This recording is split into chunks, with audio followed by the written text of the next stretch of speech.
মনে পড়ছে সেই দার্শনিকের কথা।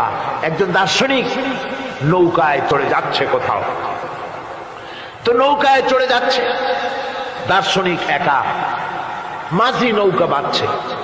দার্শনিক মানুষ তো, মাথার মধ্যে দর্শন গিজগিজ গিজগিজ করছে, কথা বলার লোক পায় না। এখন মাঝির সাথেই কথা বলার সিদ্ধান্ত নিল। শেষ পর্যন্ত বলল, রে মাঝি, কত বছর নৌকা চালাও? তা তো বহুত বছর, জীবনটাই কাটাই দিলাম।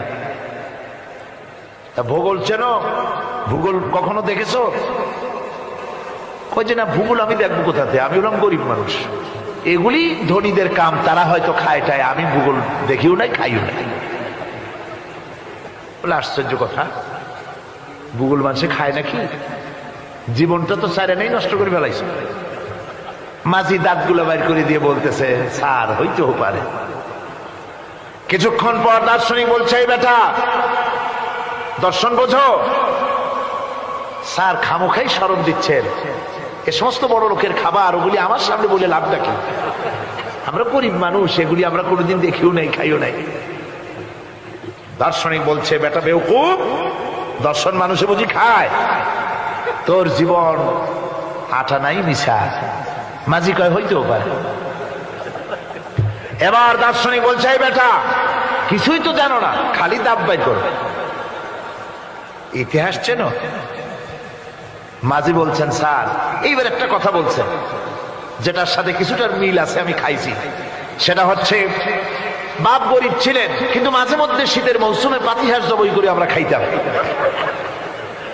আর বিবাহের সময় শ্বশুর বাড়ির রাজহাঁস জবাই করে খাওয়াইছিল, কিন্তু ইতিহাস তো খাই নাই, ওইটা কোথায় পাওয়া যায়? দার্শনিক বলছে, বেকুব বেটা, ইতিহাস আর পাতিহাঁস বুঝি এক? তোর জীবন তো 12 আনাই মিশা। মাঝি কয়, হইতেও পারে। কিছুক্ষণ পর উত্তর দিকে কালো মেঘ উঠেছে, আকাশ থমথমে ভাব, নদীর ভিতরে তুফান সৃষ্টি হয়েছে। মাঝি বলছে, স্যার সাঁতার জানেন? কয় যে না মাঝি, সাঁতার তো জানি না। মাঝি কয়, স্যার ভূগোল, দর্শন, ইতিহাস 3 সাবজেক্টে আমার জীবন 12 আনা মিশা, এখন তো দেখি এক সাবজেক্টে 16 আনাই মিশা আপনার। আমার তো 4 আনা আছে, 12 আনা ফের 4 আনা তো আছে, ওই 4 আনা দিয়ে আমি সাতরাইয়া কেনারায় উঠে যাব, আর ইতিহাস দর্শন পাতিহাস খাইয়া ডুবে মরমিয়া। এবার দার্শনিক বলছে, আরে মাঝি, মানুষকে এরকম নৌকো ডুবে মরে নাকি? কয় মরে না, আমার বাপ এই নৌকার মাঝি ছিল, তারপরে এই নৌকা বাইতে বাইতে আমার বাপ এই নৌকার মধ্যে মরছে ডুবিয়া। আচ্ছা, তোমার দাদা? আমার দাদাও মাঝি ছিল, এই নৌকা বাইতে গিয়ে সেও মরছে। তোমার নানা? আমার নানাও এরকম নৌকা বাইয়া এরকম মাঝি হয়ে মরছে।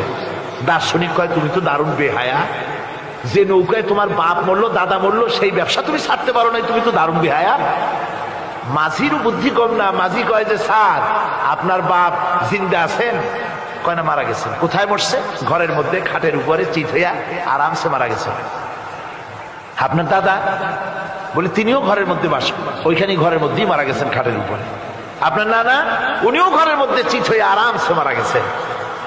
মাঝি কয় যে, আপনিও তো বেশরম কম না, যে ঘরের মধ্যে আপনার দাদা মরলো, নানা মরলো, গোষ্ঠী মরলো, সেই ঘরটা তো এখন আপনি সারতে পারেন নাই।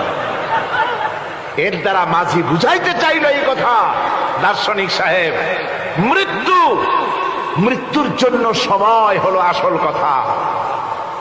সময় যখন এসে যাবে, সে যে জায়গায় হোক, মৃত্যু তাকে ছাড়বে না। মৃত্যু যখন আসবে, জায়গায় পৌঁছতে হবে, আর সময় যখন আসবে, 1 মুহূর্ত আগে পিছু করা হবে না। মউত আসার সাথে সাথে আজরাইল তার সামনে এসে যাবে, 1 মুহূর্ত বাঁচতে পারবে না। সুতরাং মুমিন ব্যক্তি, তার দিলের মধ্যে মৃত্যু সম্পর্কে কোন ধরনের ওই ধরনের চিন্তা থাকবে না, পরান্ডা নিয়ে কোন রকম নিবাসী এরকমের চিন্তা থাকবে না। জীবন আল্লাহ দিয়েছেন, আল্লাহ নিবেন, সময় আসলে 1 মুহূর্ত দেরি করা হবে না। সুতরাং সেই জীবনটা যিনি দিয়েছেন, তার রাস্তায় যাওয়ার জন্যই সে তৈরি থাকবে। এটা হলো মুমিনের কোয়ালিটি। আমার বন্ধুগণ, এরপরে মুমিনদের ভিতরে আরেকটা জিনিস হবে, সেটা হচ্ছে